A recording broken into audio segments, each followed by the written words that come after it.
સાયન્સમાં તમારું હાર્દિક સ્વાગત કરું છું. મિત્રો, આપણે આજે વાત કરવાની છે સાયન્સની અંદર સામાન્ય રીતે વિજ્ઞાન 3 ભાગમાં વિભાજિત હોય છે: ફિઝિક્સ, કેમિસ્ટ્રી અને બાયોલોજી. આ 3 ભાગમાં વિભાજિત વિજ્ઞાનમાંથી આપણે આજે ચર્ચા કરીશું એ છે ભૌતિક વિજ્ઞાન, એટલે કે ફિઝિક્સની વાત કરીએ.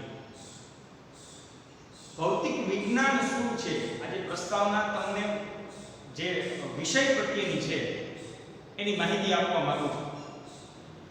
આપણે વાત કરીએ ભૌતિક વિજ્ઞાન શું છે, થોડી બેઝિક ચર્ચા કરશું અત્યારે પહેલા.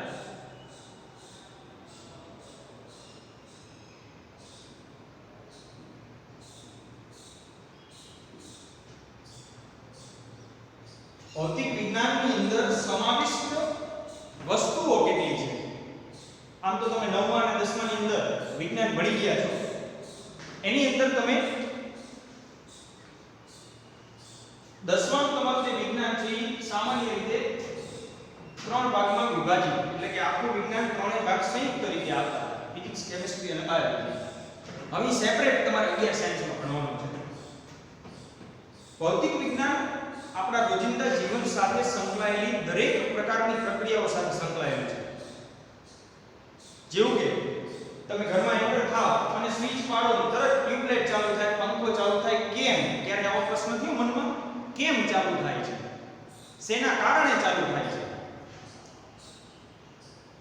જેવી તમે સ્વિચ પાડો છો તરત ટ્યુબલાઇટ ઓન થઈ જાય છે, કારણ કે સ્વિચના માધ્યમ દ્વારા વિદ્યુત વહન થાય છે. વિદ્યુત વહન થાય છે એટલે ટ્યુબલાઇટ ચાલુ થાય છે, પંખો ચાલુ થાય છે. એની સાથે સંકળાયેલું વિજ્ઞાન એટલે ભૌતિક. રૂટીનમાં અત્યારે તો ટેકનોલોજીનો ક્રેઝ છે અને તમે રૂટીનમાં મોબાઈલ બધા જ વાપરે છે. મોબાઈલને તમે ચાર્જિંગમાં મૂકો છો, ક્યારે એવું વિચાર્યું છે કે ચાર્જિંગમાં મૂકતા શું પ્રક્રિયા થાય છે? બેટરીની જે ચાર્જિંગ થવાની પ્રક્રિયા, એ બેટરી કેમ ડિસ્ચાર્જ થાય છે? શેના દ્વારા ડિસ્ચાર્જ થાય છે? એની સાથે સંકળાયેલું વિજ્ઞાન એટલે ભૌતિક વિજ્ઞાન.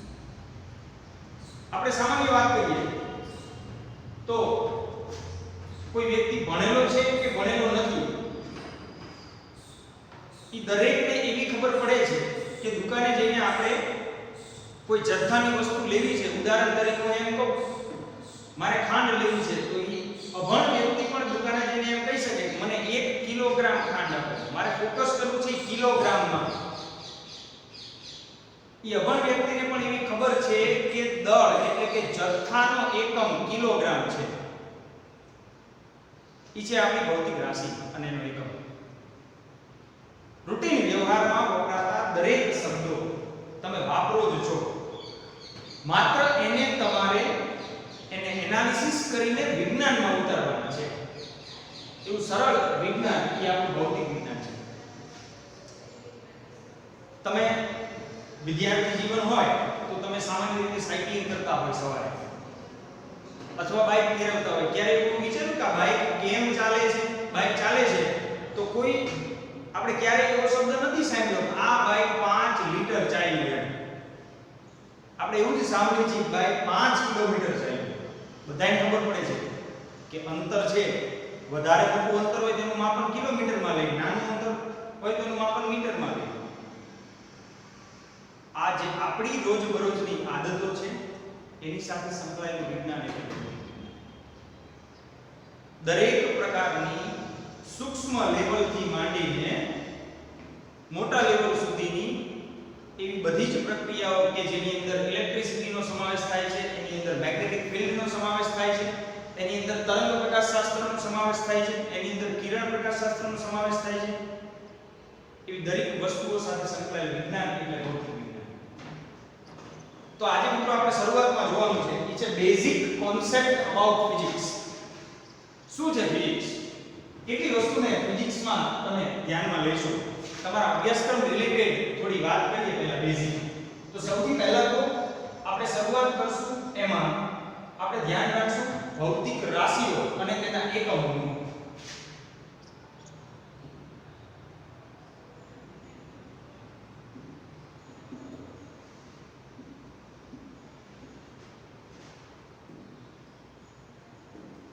ભૌતિક રાશિઓ અને તેના એકમો.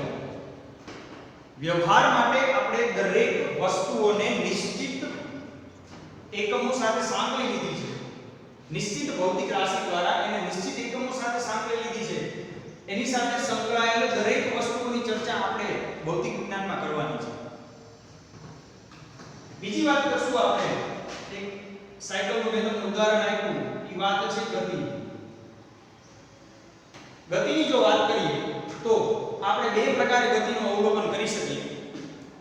પ્રથમ અવલોકન છે તમે એક પરિમાણિક એટલે કે સુરેખ પથ પર ગતિને અવલોકિત કરી શકો. આપણે વિચારીએ કે આપણે રસ્તા ઉપર જતા હોય, આપણે રસ્તા ઉપર ક્યાંય આપણી ગતિની દિશા બદલતા નથી, straight line to the straight forward, એને કહીશું આપણે સુરેખ પથ પર ગતિ. એટલે પ્રથમ જે રજૂઆત છે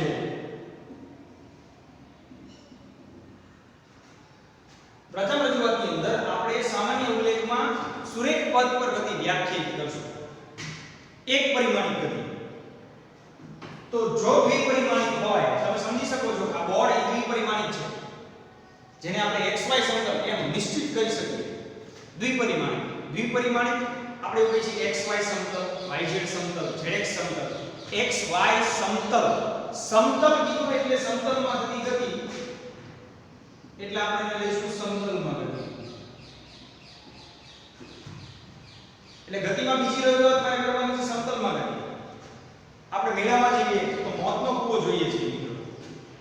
આ મોતના કૂવામાં ફરતો વ્યક્તિ, ગોળ ગોળ ફરતો વ્યક્તિ ગાડી લઈને ફરે છે, બાઇક લઈને ફરે છે, એ છે દ્વિપરિમાણિક ગતિ.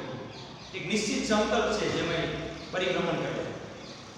આવા અસંખ્ય ઉદાહરણો આપણે દ્વિપરિમાણિક ગતિના વર્તુળની ગતિ, જેને આપણે દ્વિપરિમાણિક ગતિ કહીશું. તો એની સાથે સંકળાયેલું વિજ્ઞાન એટલે ભૌતિક વિજ્ઞાન. શું છે ભૌતિક વિજ્ઞાન એનો ખ્યાલ આપણે લઈશું. ત્રીજી વાત કરીએ તો ન્યૂટનની ગતિના નિયમ.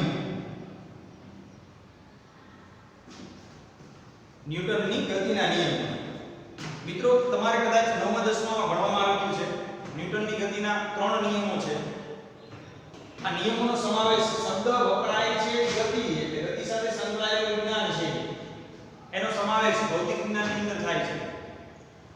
ન્યૂટનની ગતિનો પ્રથમ નિયમ ઝડપનું માપ આપે છે. કોઈ એક પદાર્થ સ્થિર હોય, ઉદાહરણ લઈએ આપણે, ધારો કે હું એવું માની લઉં છું કે આ ડસ્ટર મારા હાથમાં સ્થિર છે. જ્યાં સુધી આ ડસ્ટર ઉપર હું બાહ્ય બળ નહીં લગાડું ત્યાં સુધી પોતાનું સ્થાન નહીં બદલે. આપણા ઘરમાં પડેલી કોઈ એક વસ્તુ કે જે સજીવ નથી એની વાત ચાલે, કોઈ એક નિર્જીવ વસ્તુ, એને જ્યાં સુધી એના ઉપર બાહ્ય બળ નહીં લાગે ત્યાં સુધી એ પોતાનું સ્થાન નહીં બદલે, એટલે કે એ પદાર્થ જડત્વનો ગુણધર્મ ધરાવે છે. આપણી સાથે જ સંકળાયેલી છે. આપણી સાથે સંકળાયેલી વસ્તુઓ છે જેને આપણે વિજ્ઞાનમાં ઉતારવાની છે, એને કહેવાય છે. બહુ સ્પષ્ટ અને સચોટ રીતે દરેક વસ્તુઓને એનાલિસિસમાં લેવાની છે, એની સાથે સંકળાયેલું વિજ્ઞાન એટલે ભૌતિક. ગતિના નિયમો પછી વાત કરીએ આપણે. ઘરમાં અથવા રૂટીનમાં આપણે કોઈ એક વસ્તુને એક જગ્યાએથી ઊંચકીને બીજી જગ્યાએ મૂકીએ છીએ તો એમાં શું થાય? તમે શું માનો છો એમાં શું થતું હશે? કાર્ય થાય. શું થાય? કાર્ય થાય. શું કાર્ય થાય? એક વસ્તુને એક જગ્યાએથી ઊંચકીને બીજી જગ્યાએ મૂકી તો ઊંચકવા માટે બળ લગાડવું પડે. બળ લગાડતા એ અંતર કાપીને એક સ્થાનેથી બીજા સ્થાને જાય છે, મતલબ સ્થાનાંતર. તો મારે વાત કરવી છે ભૌતિક વિજ્ઞાન સાથે સંકળાયેલી વસ્તુઓમાં કાર્ય, જેને બળ ગુણ્યા સ્થાનાંતરથી પણ વ્યાખ્યાયિત કરી શકું. મારે વાત કરવાની છે કાર્ય. કાર્ય પંખાનું મેં તમને ઉદાહરણ, ઇલેક્ટ્રિસિટીનું ઉદાહરણ કે સ્વિચ પાડો પંખો ચાલુ થઈ જાય છે, એની સાથે સંકળાયેલું ફિલ્ડ છે ઊર્જા. ઊર્જાની અંદર ઘણી વિશેષતાઓ તમે લઈ શકો છો. ઊર્જાના પ્રકાર વિશે, ઊર્જા સંરક્ષણના નિયમ વિશે,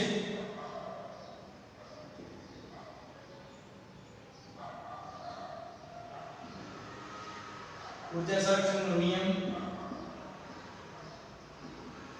ઊર્જાના પ્રકાર. તમે જાણો છો પવનચક્કી દ્વારા આપણે પવન ઉર્જાનું વિદ્યુત ઉર્જામાં રૂપાંતરણ કરી શકીએ. વોટરફોલ, ધોધ દ્વારા આપણે જળ ઉર્જાનું વિદ્યુત ઉર્જામાં રૂપાંતરણ કરી શકીએ. અને એ વિદ્યુત ઉર્જા આપણે સમગ્રપણે બધે વાપરીએ છીએ અત્યારે. આ છે ઉર્જાના કન્વર્જનો. એની સાથે સંકળાયેલું વિજ્ઞાન એટલે ભૌતિક વિજ્ઞાન. ઉર્જાના સ્ત્રોતની વાત કરીએ. સ્ત્રોત કુદરતમાં આપણને જે સ્વરૂપમાં અવેલેબલ છે, ઉર્જા સંરક્ષણનો નિયમ એવું કહે છે કે ઉર્જા ઉત્પન્ન થતી નથી કે ઉર્જાનો નાશ થતો નથી. માત્ર ઉર્જાનું એક સ્વરૂપમાંથી બીજા સ્વરૂપમાં રૂપાંતરણ થાય છે. એની સાથે સંકળાયેલું વિજ્ઞાન છે ભૌતિક વિજ્ઞાન. આ દરેક મુદ્દાઓને આપણે ફિઝિક્સની અંદર આવરી લેવાના છે. હજી વાત કરવી છે મારે ઇલેક્ટ્રિસિટી એન્ડ રિલેટેડ પાવર, જેને તમે ઉર્જા ભાગ્યા સમય અથવા તો એકમ સમયમાં થતું કાર્ય, એકમોની દ્રષ્ટિએ આ બંને સાથે તમે સરખાવી શકો છો. ઉર્જા અને કાર્ય એકમની દ્રષ્ટિએ સમાન છે. ઉર્જા અને કાર્ય એકમની દ્રષ્ટિએ સમાન છે. ઈ છે પાવર. મિત્રો, ક્યારે તમને એવો આભાસ થાય છે કે તમે રસ્તા પર ચાલતા હોય ત્યારે તમે એક ડગલું આગળ વધો છો અને પગ નીચે જ ન આવે, ઉપર ચાલ્યા કરો? આવું થાય છે? ન થાય ક્યારે? તો એના માટે જવાબદાર બળ કયું છે? ગુરુત્વાકર્ષણ બળ. સર આઇઝેક ન્યૂટન જ્યારે ઝાડ નીચે બેઠા હતા અને સફરજન ઉપરથી પડે છે, એમને વિચાર આવે છે કે આ ઉપરથી નીચે જ કેમ આવ્યું, નીચેથી ઉપર કેમ નથી જતું? ત્યારે એમને એક મૂળભૂત બળ કે જે સમગ્ર પૃથ્વી સાથે સંકળાયેલું છે, ગુરુત્વાકર્ષણ બળની એમને શોધ કરી. તો ફિઝિક્સની અંદર આપણે અભ્યાસ કરવાનો છે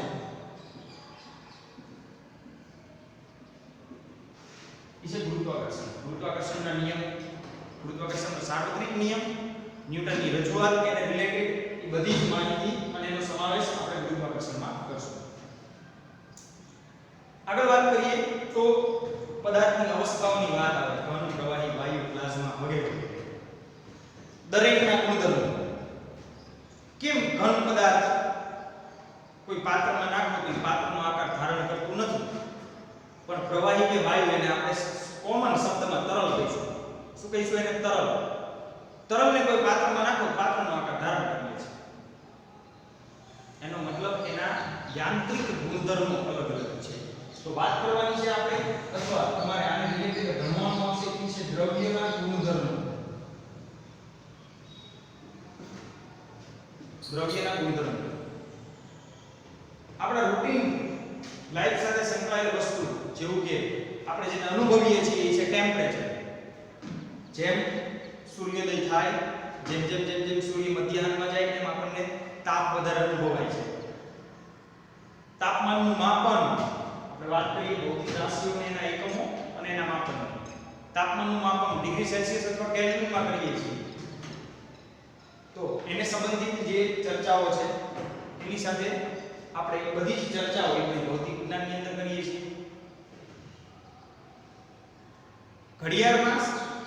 ઘડિયાળની તમે સામાન્ય જૂની રચના જોઈએ છે, અત્યારની ડિજિટલ વોચની વાત નથી, તો જૂની ઘડિયાળની અંદર લોલક આવતું હતું. એ લોલકના દોલનને અનુરૂપ સેકન્ડ કાંટો, એને અનુરૂપ મિનિટ કાંટો, એને અનુરૂપ કલાક કાંટાનું પરિભ્રમણ. તો દોલનો અને તરંગો,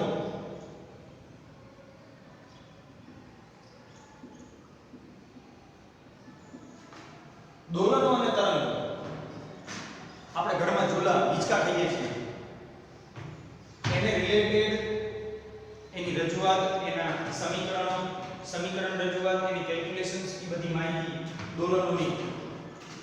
પાણીમાં જોવા મળતા તરંગો, પાણીમાં, શાંત પાણીમાં અથવા સ્થિર પાણીમાં તમે પથ્થર નાખો છો તો વર્તુળાકાર તરંગો ઉત્પન્ન થાય છે. આપણે બોલીએ છીએ ધ્વનિના તરંગો ઉત્પન્ન થાય છે.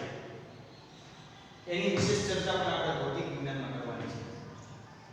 વાયુના ગતિવાદની ચર્ચા પણ આપણે ભૌતિક વિજ્ઞાનમાં કરવાની છે. તો આમ જોઈએ તો સામાન્ય રીતે તમને અલગ અલગ મુદ્દાઓ બોર્ડ પર દેખાય છે. ભૌતિક વિજ્ઞાનની અંદર આ અલગ અલગ મુદ્દાઓની આપણે વિશેષ ચર્ચામાં આગળ વધીશું. અલગ અલગ ચેપ્ટર વાઇઝ આપણને આની વિશેષ ચર્ચાઓ આપેલી છે. આપણે શરૂઆત કરીએ આજે. સૌપ્રથમ ભૌતિક વિજ્ઞાનની બેઝિક જે નીડ છે એનું બેઝિક ચેપ્ટર કે જેના દ્વારા આખું ફિઝિક્સ વ્યાખ્યાયિત થશે એની આપણે શરૂઆત કરવી છે. શરૂઆત કરીએ આજે ચેપ્ટર નંબર 2 એકમો તથા માપન યુનિટ એન્ડ મેઝરમેન્ટ એની આપણે વાત કરવી છે.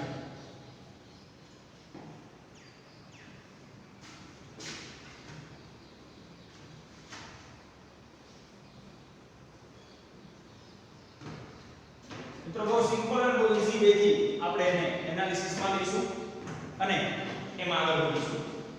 આજે આપણે થોડી ચર્ચામાં આગળ વધીએ. શરૂઆત કરીએ છીએ ચેપ્ટર નંબર 2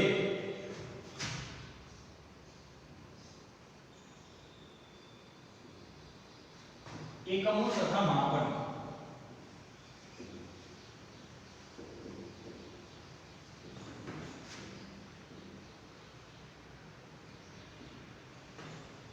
એકમો એને અનુરૂપ એકમ પદ્ધતિઓ તથા માપન.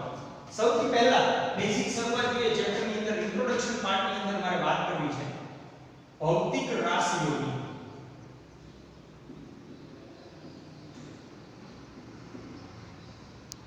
મારે વાત કરવી છે ભૌતિક રાશિઓ.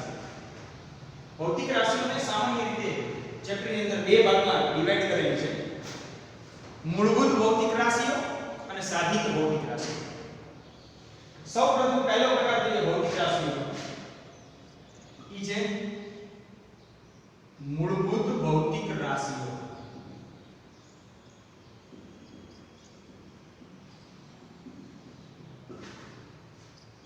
શેની વાત કરવી છે આપણે? મૂળભૂત. શબ્દ કે મૂળભૂત વાપર્યો છે તો ભૌતિક રાશિ છે. આપણે સામાન્ય રીતે ત્રણ બેઝિક ભૌતિક રાશિઓનો રૂટીન વ્યવહારમાં ઉપયોગ કરીએ છીએ. જેવું કે આપણે ચાલતા હોઈએ એટલે અંતરનું માપ, લંબાઈ, અંતરનું માપ. આપણું કંઈક નિશ્ચિત વજન છે, આપણે કોઈ વસ્તુને ઊંચકીને જઈએ છીએ, દળનું માપ. કેટલા સમયમાં કોઈ એક વ્યક્તિ એક સ્થાનેથી બીજા સ્થાન સુધી પહોંચે છે, સમયનું માપ. દળ, લંબાઈ, સમય. કુદરતમાં એવી અસંખ્ય ઘટનાઓ બને છે કે જેના વર્ણન માટે અનેક ખ્યાલની જરૂર પડે. સમજો તમે કે કોઈ એક તમારા પ્રત્યક્ષ બનતી ઘટના, કોઈ 50 વ્યક્તિ કોઈ એક ઘટનાને નિહાળે છે.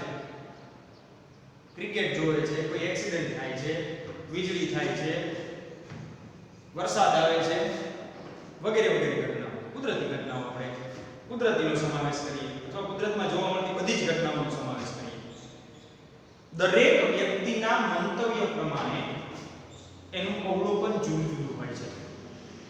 અનેક ખ્યાલ પ્રગટ થાય. કુદરતમાં જોવા મળતી ઘટનાઓના વર્ણન માટે અનેક ખ્યાલની જરૂર પડે. દરેકના દ્રષ્ટિકોણ અલગ છે. એને વર્ણનાત્મક રજૂ કરવા માટેનો અભિગમ અલગ અલગ છે બધાય. અમુક ઓછામાં ઓછી ભૌતિક રાશિ કે જેના વડે એ કુદરતી ઘટનાઓનું વર્ણન કરી શકું એને કહેવાય મૂળભૂત ભૌતિક રાશિ. વ્યાખ્યાત્મક રજૂઆત જોઈએ આપણે.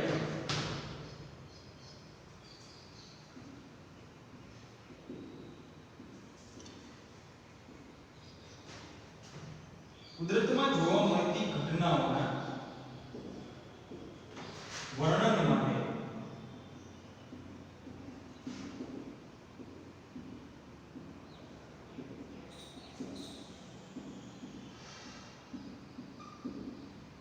અનેક ખ્યાલોની જરૂર પડે છે. અમુક ઓછામાં ઓછી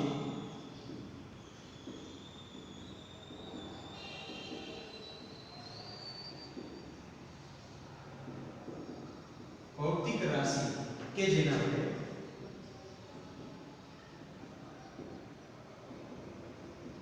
તેનું વર્ણન કરી શકાય તે ભૌતિક રાશિને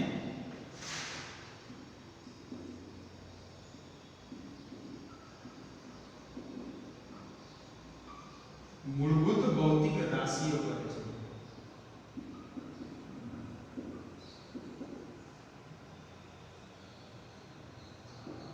મૂળભૂત ભૌતિક રાશિ અનેક ઘટનાઓ જોવા મળે છે. અમુક એવી ઓછામાં ઓછી ભૌતિક રાશિઓ કે જેના વડે હું તે સમગ્ર ઘટનાનું વર્ણન કરી શકું. એ ભૌતિક રાશિને હું મૂળભૂત ભૌતિક રાશિ કહીશ. બેઝિક સામાન્ય રીતે આવી ઘટનાઓના વર્ણન માટે જેનો ઉપયોગ કરી શકાતો હોય તેવી ભૌતિક રાશિ. ઉદાહરણ તરીકે લંબાઈ છે અથવા અંતર છે, દળ, સમય વગેરે. લંબાઈ, દળ, સમય વગેરે આ બધી ભૌતિક રાશિઓ એ મૂળભૂત ભૌતિક રાશિઓ છે. કોઈ પણ ઘટનાના વર્ણન માટે ઉપયોગમાં લેવાતી કોમન ભૌતિક રાશિઓ છે, જેને કોમન રીતે ઉપયોગમાં લઈ શકાય એવી ભૌતિક રાશિઓ છે. એને આપણે કહીશું મૂળભૂત ભૌતિક રાશિઓ. આગળ વધીએ. મૂળભૂત એકમો.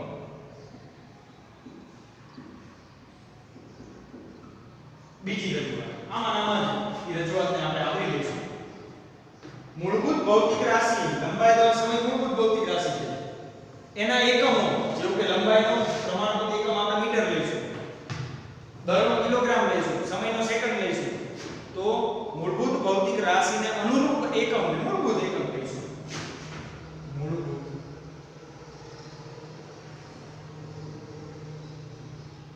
ભૌતિક રાશિઓને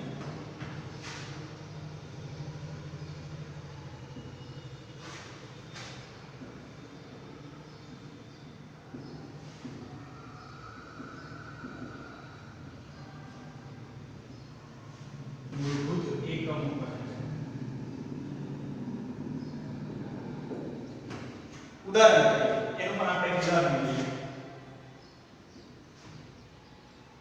મીટર, કિલોગ્રામ, સેકન્ડ વગેરે. તમે જોઈ શકો છો બોર્ડ પર મિત્રો આપણે વ્યાખ્યાયિત કરી છે મૂળભૂત ભૌતિક રાશિઓ. કુદરતમાં જોવા મળતી દરેક ઘટનાઓના વર્ણન માટે અનેક ખ્યાલની જરૂર પડે છે. અમુક ઓછામાં ઓછી ભૌતિક રાશિ કે જેના વડે એનું વર્ણન કરી શકાતું હોય એ ભૌતિક રાશિઓ એને આપણે મૂળભૂત ભૌતિક રાશિઓ કહીશું. ઉદાહરણ તરીકે લંબાઈ, દળ, સમય વગેરે મૂળભૂત ભૌતિક રાશિઓ છે. મૂળભૂત ભૌતિક રાશિઓના અનુરૂપ એકમોને મૂળભૂત એકમો કહીશું. લંબાઈનો એકમ મીટર છે, દળનો એકમ કિલોગ્રામ છે, સમયનો એકમ સેકન્ડ છે. તો આ મૂળભૂત ભૌતિક રાશિઓ અને એના એકમોની વાત થઈ. ઘણી બધી એવી ભૌતિક રાશિઓ છે કે જે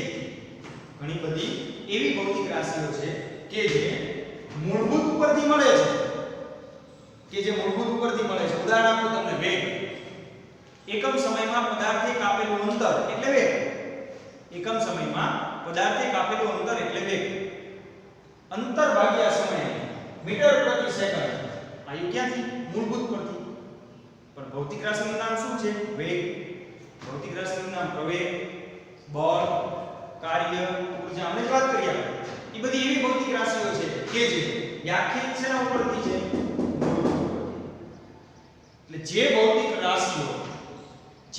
રાશિઓ મૂળભૂત ભૌતિક રાશિઓ પરથી મેળવેલી છે એને આપણે સાધિત ભૌતિક રાશિઓ કહીશું. બીજો પ્રકાર લઈએ આજના આપણા મુદ્દાનો બીજો પ્રકાર,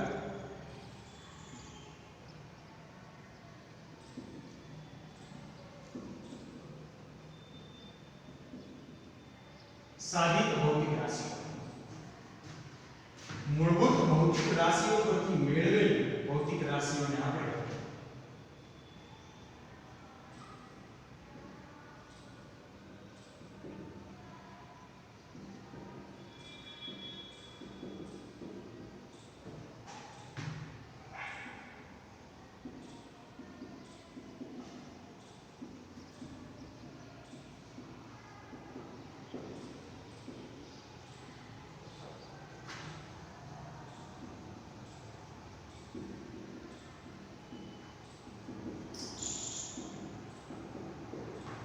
મૂળભૂત ભૌતિક રાશિઓ પરથી મેળવેલ ભૌતિક રાશિઓને મિત્રો આપણે સાધિત ભૌતિક રાશિઓ કહીશું.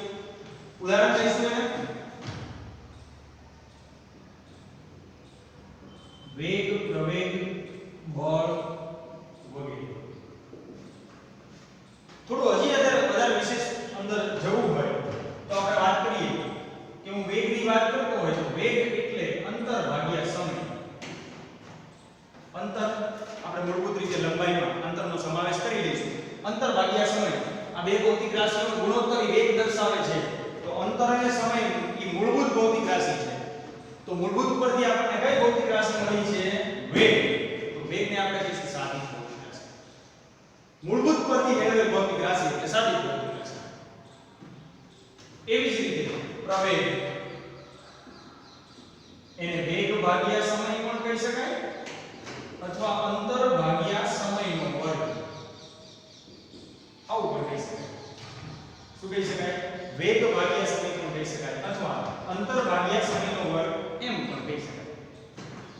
તો એ ભૌતિક રાશિ પ્રવેગ છે વગેરે. તે જ પ્રમાણે આપણે આમાં સમાવિષ્ટ કરશું સાધિત એકમો.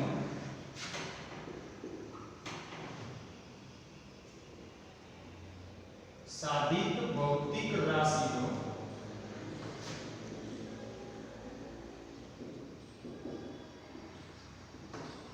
અનુરૂપ એકમોને સાધિત એકમો કહે છે. જે એકમો કોને અનુરૂપ હોય? સાધિત ભૌતિક રાશિને અનુરૂપ હોય. એવા સાધિત ભૌતિક રાશિને અનુરૂપ એકમ એને હું કહીશ સાધિત એકમ. મૂળભૂત ભૌતિક રાશિ પરથી મેળવેલ એકમો એને મૂળભૂત એકમો. મૂળભૂત ભૌતિક રાશિના જ એકમો એને મૂળભૂત એકમો. તો એને અનુરૂપ સાધિત ભૌતિક રાશિના એકમો એને સાધિત એકમો કહીએ. એનું પણ ઉદાહરણ લઈએ. બળનો એકમ ન્યૂટન છે. ન્યૂટનની ગતિનો બીજો નિયમ બળનું માપ આપે છે. F = ma. F = ma. ઉદાહરણ લઈશું ન્યૂટન બળનો એકમ છે. કાર્યનું એકમ જૂલ છે. સાધિત છે વગેરે. તો પ્રથમ સ્ટેપની અંદર તમે બોર્ડ ઉપર જોઈ શકો છો મિત્રો. પ્રથમ સ્ટેપમાં આપણે ચેપ્ટર નંબર 2 ની અંદર ચેપ્ટર 2 ની શરૂઆત કરી છે. એમાં મારે વાત કરવી છે વિશેષ ભૌતિક રાશિઓની. ભૌતિક રાશિઓમાં તે એના બે પ્રકાર મેં પાડ્યા છે, મૂળભૂત ભૌતિક રાશિ અને સાધિત ભૌતિક રાશિ. તમારે સાથે સાથે ચેપ્ટર નંબર 2 ને આને અનુરૂપ બુકની અંદર ઉતારતું જવાનું છે. આપણે જેમ જેમ આગળ ટોપિક ચાલતા જશે એમ ચેપ્ટરને અનુરૂપ તમારે પ્રિપેરેશન કરતું જવાનું છે. અત્યારના તબક્કામાં આપણે ચેપ્ટરની જે વાત કરશું એ મુખ્ય રીતે તમારા ટેક્સ્ટ બુક રિલેટેડ જે કામના ચેપ્ટરો છે એને અનુરૂપ જેડબલ્યુ નીટમાં જે કામના ચેપ્ટરો છે એની આપણે વાત કરીશું. તો એને રિલેટેડ આ બે મુદ્દાઓ ઘણી બધી વખત ભૌતિક વિજ્ઞાનમાં એવું બનશે સામાન્ય ઉલ્લેખમાં શબ્દ પ્રયોગ થાય મૂળભૂત ભૌતિક રાશિ. તમને એ જ ન ખબર હોય કે મૂળભૂત ભૌતિક રાશિમાં સમાવેશ કોનો થાય છે, તો આપણે મગજમાં એને પ્રોપર રીતે વ્યાખ્યાયિત કરી શકીએ નહીં. આજના જે બે મુદ્દાઓ આપણે જોયા છે એ વાસ્તવિક રીતે તમને માત્ર એવો ખ્યાલ આપે છે કે ભાઈ શેને મારે મૂળભૂતમાં ગણવા અને કયા એકમોને મારે મૂળભૂત પરથી મેળવેલ એટલે સાધિતમાં ગણવા એવો ખ્યાલ આપે છે. એકવાર ટ્વીટ જોઈ લઈએ અને આપણે આજના લેક્ચરને પૂરો કરીએ. આપણે વાત કરી છે મૂળભૂત ભૌતિક રાશિઓની. શું છે એની વ્યાખ્યા? કુદરતમાં જોવા મળતી ઘટનાઓના વર્ણન માટે અનેક ખ્યાલોની જરૂર પડે છે. અમુક ઓછામાં ઓછી ભૌતિક રાશિ કે જેના વડે તેનું વર્ણન કરી શકાય તે ભૌતિક રાશિને મૂળભૂત ભૌતિક રાશિ કહે છે. ઉદાહરણ આપ્યું લંબાઈ, દળ, સમય. પછી જોયું આપણે મૂળભૂત એકમો. મૂળભૂત ભૌતિક રાશિને અનુરૂપ એકમો એને નામ આપ્યું મૂળભૂત એકમો. લંબાઈનો એકમ મીટર, દળનો એકમ કિલોગ્રામ, સમયનો એકમ સેકન્ડ. લંબાઈનો એકમ મીટર, દળનો એકમ કિલોગ્રામ, સમયનો એકમ સેકન્ડ. તો આ છે મૂળભૂત એકમ. પછી વાત કરીએ સાધિત ભૌતિક રાશિઓ. મૂળભૂત ભૌતિક રાશિઓ પરથી જે રાશિને આપણે મેળવી છે એટલે એના પરથી મેળવેલ ભૌતિક રાશિઓ એને નામ આપ્યું સાધિત ભૌતિક રાશિઓ. ઉદાહરણ તરીકે વેગ, પ્રવેગ, બળ આ બધી સાધિત ભૌતિક રાશિઓ છે. કાર્ય, પાવર, કાર્ય દ્વારા વેગમાન. આપણે ચેપ્ટરની અંદર લાસ્ટમાં તમને એક ટેબલ આપેલું છે ભૌતિક રાશિઓ. ભૌતિક રાશિનું પરિમાણ અને પારિમાણિક સૂત્ર આગળ જતા આપણે એ ટોપિકને વિશેષમાં જોઈશું.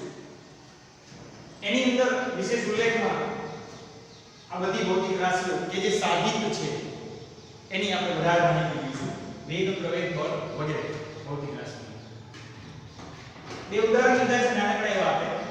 વેગ એટલે અંતરભાગીય સમય, પ્રવેગ અંતરભાગીય સમયનો વર્ગ, અંતર એટલે કે લંબાઈના અનુરૂપ, સમય એટલે સેકન્ડ, મતલબ મૂળભૂત ભૌતિક રાશિના અનુરૂપ. એટલે આ મૂળભૂત પરથી આ બંને મેળવેલા છે એટલે નામ આપ્યું છે સાધિત ભૌતિક રાશિ. જે ભૌતિક રાશિ મૂળભૂત પરથી મેળવેલ છે. તે જ પ્રમાણે સાધિત એકમોની વાત કરું તો સાધિત ભૌતિક રાશિઓના અનુરૂપ એકમો એને સાધિત એકમો કહેવાય. જેવું કે ન્યૂટન બળનો એકમ છે, જૂલ કાર્યનો એકમ છે, વોટ બધા વૈજ્ઞાનિકોના નામ છે. વૈજ્ઞાનિકોના નામ એમને જે પ્રસિદ્ધિ મેળવેલ છે એને અનુરૂપ એને એકમો તરીકે પોતાના નામ વ્યાખ્યાયિત કરેલ છે. એક ન્યૂટન એટલે કિલોગ્રામ મીટર પ્રતિ સેકન્ડનો વર્ગ થાય. જે આંતર સંબંધ આપણે આગળ જતા જોઈશું એ ન્યૂટનને અનુરૂપ હશે, જૂલને અનુરૂપ હશે વગેરે.